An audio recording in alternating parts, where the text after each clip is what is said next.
And we reveal from the Quran that which is a healing and a mercy to the believers, and it adds only to the perdition of the unjust.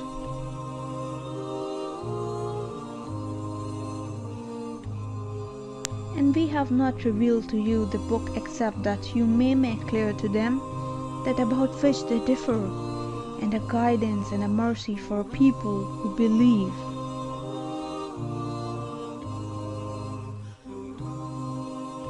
These are ayahs of the book that make things clear, mubeen.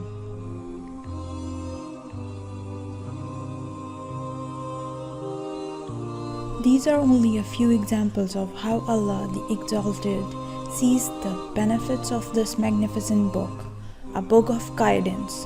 Only from the observation of these 4 ayahs can one realize that the great Quran can subdue arrogance to humility and can be a source of food for thought and reflection.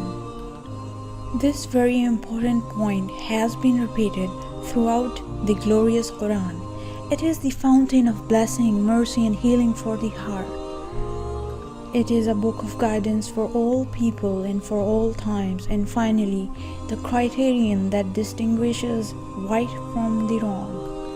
Other similar ayahs cast more light on the use of this unique book, but we should be content at this level. All these magnificent benefits are for those who wish to be guided.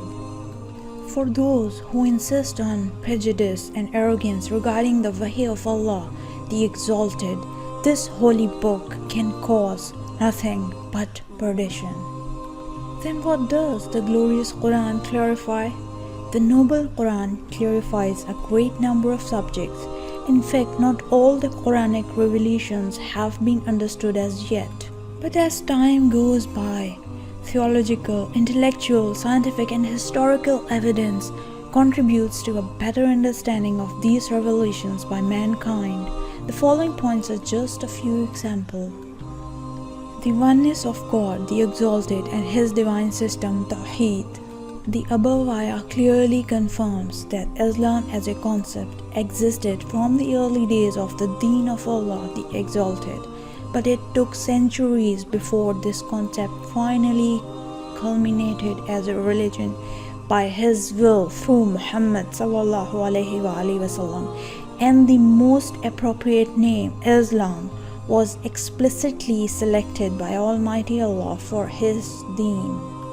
The Noble Quran is basically a book of human guidance.